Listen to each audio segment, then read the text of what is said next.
bersama Selamat saya dan pagi. Glory di studio. Taufik, Selamat pagi. Iya. terima kasih sudah hadir pagi hari ini. Ya, terima kasih sudah mengundang. Iya, karena Taufik mudah-mudahan dari cerita Taufik ini banyak yang nanti juga akan mendapatkan inspirasi bagaimana pendidikan itu tidak terbatas pada apa yang ada di tubuh kita. Nah, Taufik, apa yang membuat Taufik merasa bahwa tunanetra itu tidak menjadi batasan bagi seorang Taufik Effendi? Ya, memang tidak ada batasan. Karena kalau bicara batasan, semua manusia sesungguhnya memang terbatas. Tangan kita cuma dua, kaki cuma dua, mata cuma dua di depan. Kita nggak bisa lihat apa yang ada di belakang. Jadi kalau bicara keterbatasan, semua dari kita memang terbatas. Nah, kalau saya Hakikatnya setiap orang itu punya kekurangan, ya kan? Iya, memang kekurangan. Jadi tinggal bagaimana kita berpikir dengan cara yang berbeda, kita bisa sampai di tujuan yang sama.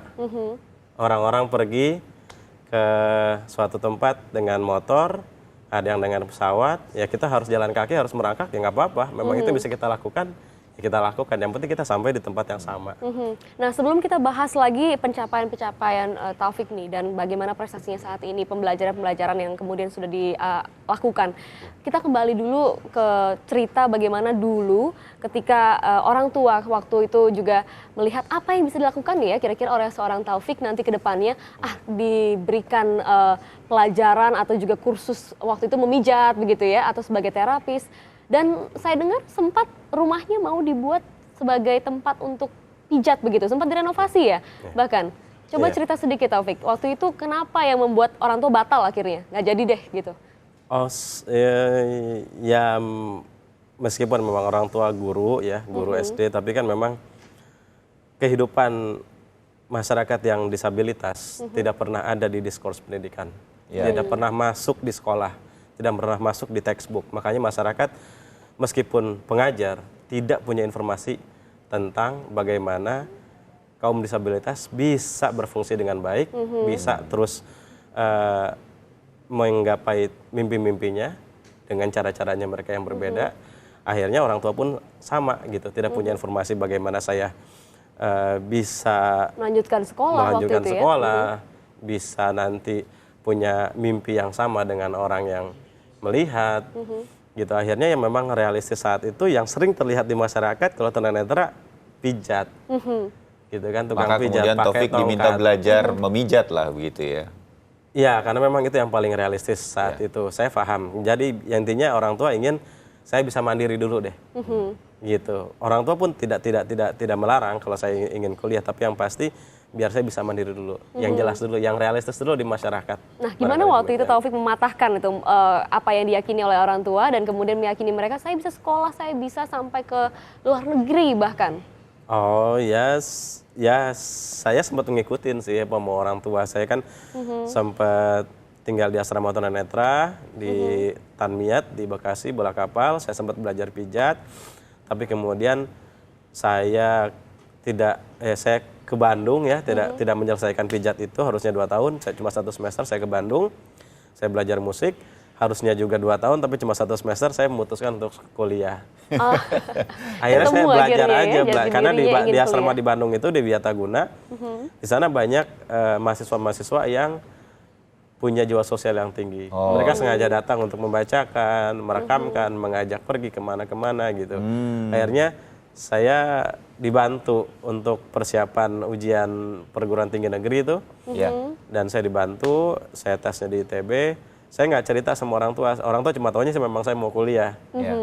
Tapi meskipun saya belum tahu lulus atau tidak di perguruan tinggi negeri, tetap saya putuskan tahun itu harus kuliah. Begitu ya? Oke. Dan kemudian Taufik kuliah ya kan? Ya. Bagaimana ceritanya mendapatkan beasiswa pertama kali itu Taufik? Nah ya, saya klarifikasi dulu ya. Jadi bukannya 8 beasiswa luar negeri, tapi bukan di luar negeri, tapi 8 beasiswa luar negeri. Ya, jadi yang pertama itu di Jepang, ya. Saya presentasi makalah dari 450 pemakalah profesional, profesor, doktor, dosen-dosen dari seluruh dunia. Nah, saya hanya mahasiswa S1 saat itu, dan saya dananya dari kampus. Yang kedua S2 di London di Inggris, kajian budaya, itu beasiswanya dari sana. Terus kemudian yang ketiga itu di Malaysia, ya di Malaysia pelatihan ICT dari Braille Library. Terus yang keempat di Amerika pelatihan guru ya. Baltimore ya? Di Oregon State University sama di University of Oregon ya, di Oregon State ya. Ya itu dari pemerintah ada sana, Department of State. Terus kemudian yang terakhir di Australia kemarin 2 master dari AusAid. Jadi inilah yang kemudian didapatkan dengan usaha untuk terus belajar begitu. Ada kesulitan nggak, Taufik, waktu pertama kali ingin ingin mendapatkan beasiswa ini? Apa saja sih kendala-kendala yang waktu itu dihadapi? Kendala paling jelas itu sama umumnya seperti masyarakat awam ya, mental block. Apa iya gitu kita bisa mewujudkan hal-hal yang sepertinya mustahil. Yang sepertinya mustahil untuk masyarakat awam gitu kan, karena kita nggak ada info. Saya dari begitu saya mau lulus SMA, saya keliling tuh ke kedutaan-kedutaan, cari-cari informasi. Memang dari sudah lama gitu. Saya cari-cari informasi ke kedutaan-kedutaan.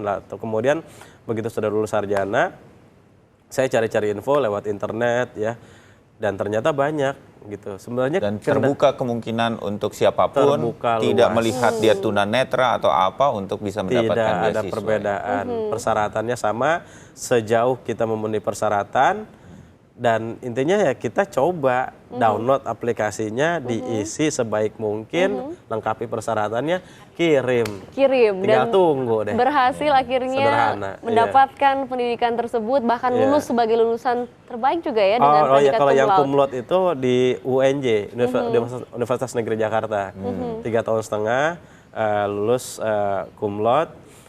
Dan kalau yang di tempat lain, yang di Australia ini kemarin 2 master, alhamdulillah sih lulus dengan distinction ya. Oke, Taufik, sekarang kegiatan Taufik ini banyak di dunia pendidikan, menjadi dosen di Gunadarma, di Universitas Jakarta dan lain-lain. Ini UIN begitu ya. Kenapa tertarik untuk menjadi dosen? Ada alasan khusus? Barangkali itu ya yang panggilan hati saya. Termasuk juga memang menuruni orang tua dua-duanya guru SD. Jadi saya rasanya memang senang gitu. Dan ingin membagi ilmu yang selama ini Taufik sudah dapat ya. Ya, kita lihat ini salah satu surat ada yang dikirimkan. Ini adalah surat dari seorang mahasiswa. Taufik Coba nih. bacakan Saya bacakan ini ya. Taufik ini ya. Di speaking class ini saya sangat dan selalu termotivasi oleh dosen saya, Pak Taufik Effendi. Beliau yang tunanetra saja bisa hidup mandiri, sukses, dan menginspirasi banyak orang. Seharusnya saya bisa seperti beliau, tapi tidak hanya itu saja, metode pengajarannya juga sangat keren. Waduh, katanya nggak bosan dan mengantuk. Seperti apa itu Taufik ya? Dan aktif juga memberikan mahasiswanya itu motivasi dan juga inspirasi. Tidak hanya mengajarkan speaking sehingga kami pandai bercakap-cakap, namun juga kami pandai untuk memahami dan menguasai apa yang kami ucapkan. Wow, ini beberapa curhatan katanya. Curhatan dari mahasiswanya Taufik gitu. Nah, ada komentar nggak mengenai bagaimana mahasiswa itu begitu senang dengan cara pembelajaran yang sebenarnya itu bukan surat. Jadi saya memang suka ya, saya suka karena saya salah satu master yang saya dalami di Australia itu, saya salah satunya master di bidang pengajaran bahasa Inggris, satunya lagi master di bidang assessment and evaluation, evaluasi pendidikan ya, assessment pendidikan. Saya memang senang mencari data untuk meningkatkan kualitas KBM saya. Jadi itu sebenarnya bukan surat. Jadi saya bebaskan mahasiswa tanpa kasih nama untuk mengeluh dan mengkritik. Itu sebenarnya. Silakan curhat bagian dari ya? mau melihat masukan saya ini kurangnya di mana ketika mengajar. Karena biasanya kan mahasiswa takut mau ngomong, mau ini apa nggak berani, ini nggak berani, akhirnya nggak ngerti, dapat ilmu seadanya, begitu lulus kuliah lupa semuanya, gitu. Saya pengen yang memang benar-benar mereka ini mendapatkan semaksimal mungkin. Ya, tapi kayaknya nggak ada yang mengkritik, tapi malah kemudian ini yang saya bingung. Taufik ya. Tadi ini sebenarnya ini juga sekalian buat data saya untuk teacher research papers ya, karena kan dosen itu wajib menulis artikel, jurnal, publikasi internasional. Dan ini sebenarnya salah satu data saya selain untuk meningkatkan kualitas KBM saya, juga sebagai data saya untuk saya membuat artikel untuk jurnal publikasi internasional. Pernah menghadapi mahasiswa yang sulit begitu? Ya pasti ada aja, apalagi waktu zaman ngajar di SMP dulu. Oh, sempat juga ya? Wah, saya sempat ngajar di SMP SMA, ya tahu sendiri anak-anaknya yang saya sampai diikutin dari belakang digini-giniin gitu kan. Wah, banyak gitu. Pengalaman itu ya. Cuman kan memang kita menyadari bahwa memang pendidikan itu, sekolah itu memang untuk mengubah Karakter perilaku. begitu ya, dan perilaku. Taufik, Setuju. ini terakhir Fik. Mungkin banyak orang tua yang mendengarkan dan juga banyak anak-anak yang sekarang ingin melanjutkan sekolah. Mental block ini masih menjadi kendala bagi banyak orang tua yang masih memiliki anak yang berada di dunia pendidikan. Bahkan mungkin anak-anak yang mau lulus SMP ke SMA, SMA mau ke pendidikan tinggi. Apa pesan Taufik Effendi untuk mental block anak-anak Indonesia ini biar mereka bisa maju seperti Taufik? Alhamdulillah saya punya kesempatan. Jadi memang pertama itu kita terbuka dengan keinginan-keinginan, mimpi-mimpi anak-anak kita yang sepertinya mustahil.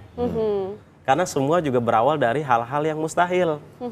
Ya, Amerika itu mereka sangat terbuka dengan hal yang mustahil. Dulu pesawat itu mustahil. Orang kalau bilang mau terbang pasti dibilangnya gila. Telepon dulu pasti dibilangnya gila.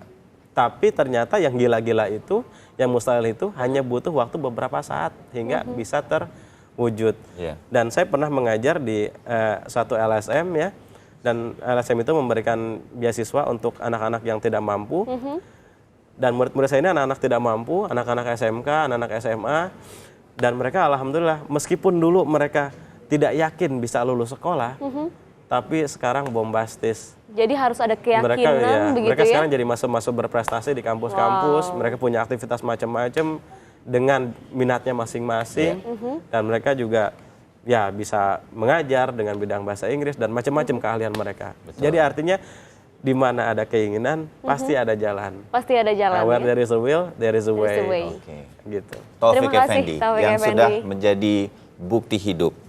Di mana ada usaha, Keinginan begitu ya, pasti ada jalan. Nah, ini menjadi sosok inspiratif kita di pagi hari ini. Taufik Effendi, terima kasih, sukses terus untuk semua upayanya dan mudah-mudahan berkembang terus apa yang diinginkan.